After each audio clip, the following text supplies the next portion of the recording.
Chers amis, bonjour, bienvenue dans ce live, ce traditionnel live vidéo. Vous le savez, nous sommes en direct sur Facebook, sans filet. Et d'ailleurs, c'est comme je le dis à chaque fois, tout l'intérêt de l'exercice. Vous êtes des dizaines de milliers à nous suivre chaque semaine et évidemment, je vous en remercie très sincèrement. Alors, le président de la République, François Hollande, a décidé de ne pas se présenter à l'élection présidentielle. Alors, pour tout vous dire, quand cette annonce a été faite, eh bien j'ai pris ça comme une première victoire. Parce que quand je me suis engagé en politique, figurez-vous les amis, et notamment quand nous avons lancé Objectif France, je m'étais donné pour mission, c'était de contribuer à quelque chose. C'est que 2017 ne soit pas une revanche de 2012. Bonjour Yacine, bonjour cher Henri.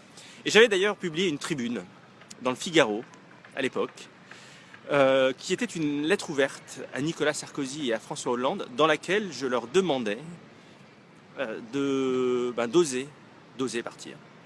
Bonjour cher Philippe, je te souhaite un très prompt rétablissement. En tout cas, je suis ravi de t'avoir sur le live. Je leur ai demandé de laisser la place et de s'en aller parce que ces gens-là avaient fait énormément de mal à la France. Alors ils ne l'ont pas fait de leur plein gré, ils l'ont fait parce qu'ils y ont été poussés. Et je m'en réjouis, même si nous sommes que probablement à 0,1% du renouvellement démocratique dans notre pays, auquel je compte évidemment œuvrer dans les prochains mois et les prochaines années. Alors, quand j'ai appris la nouvelle du retrait de François Hollande, figurez-vous que la première chose qui m'est venue, c'est un sentiment de respect. Je me suis dit, enfin, un président en exercice, un homme politique qui ne s'accroche pas coûte que coûte à son poste et qui ose s'en aller. Ça, c'est le premier sentiment duquel je me suis emparé. Mais en fait, pour ne rien vous cacher, pour être honnête avec vous, ce sentiment-là, ce sentiment de respect, de certaines grandeurs liées à une certaine lucidité, a été rapidement remplacé par la réalité. C'est-à-dire que, en gros, et puis la désinvolture surtout, qui anime François Hollande, en gros, il nous a fait état de tout ce qu'il pense avoir bien fait. Il est convaincu dans son fort intérieur qu'il a été un très bon président de la République. Et puis voilà, il s'en va. Et ça me fait penser à cette formule de Charles Péguy, qui a dit la chose suivante. Le triomphe des démagogues est passager, mais ses ruines sont éternelles. Eh bien, cette formule, les amis, elle s'applique en tout point à François Hollande. François Hollande qui a été un démagogue de compétition. François Hollande qui nous a fait une campagne en 2012 sur le thème du changement. Tout allait changer, tout. Et l'État allait reprendre en particulier le pouvoir sur la finance. Et puis, la jeune génération allait vivre mieux que la génération qui l'ont précédée. La vie allait changer. Cette campagne de 2012, celle du fameux changement, c'est maintenant, de la démagogie politique poussée à son paroxysme, de ce que la gauche morale est capable de produire de plus exécrable, du Mitterrand puissance 10, ça a été ça, le mandat de François Hollande. Alors certes, aujourd'hui, il y a une certaine responsabilité dans le fait qu'il accepte de partir de son plein gré, mais il y a aussi une certaine désinvolture, parce que c'est quoi cette façon de ruiner la fonction présidentielle, parce que ça commence par là.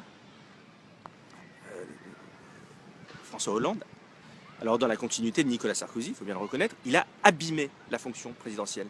La fonction présidentielle qui a été pensée par le général de Gaulle pour conduire la destinée d'un pays extrêmement complexe tel que la France. Et je parlerai de Manuel Valls après, les amis.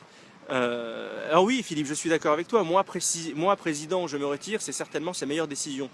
Mais ce que nous ne voyons pas, c'est toutes les pires décisions et non-décisions que nous allons payer pendant ces 10 ou ces 20 prochaines années. Encore une fois, le triomphe des démagogues est passager, mais ses ruines sont éternelles. Et voilà où nous en sommes aujourd'hui, dans une France qui a un genou à terre. Nous avons une épée de Damoclès sur les épaules qui, alors là pardon d'être bassement comptable, mais cette épée de Damoclès, c'est le risque sur les taux d'intérêt. Je rappelle que les taux d'intérêt à 10 ans commencent à monter, que la France aujourd'hui, qui ne s'est pas réformée, qui n'a pas réformé son État, bah, nous achetons notre argent pas cher du tout, mais ces taux sont en train de remonter.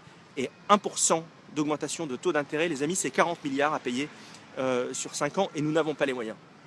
C'est ça le bilan de François Hollande. Et je parle même pas de tout ce qu'il aurait dû faire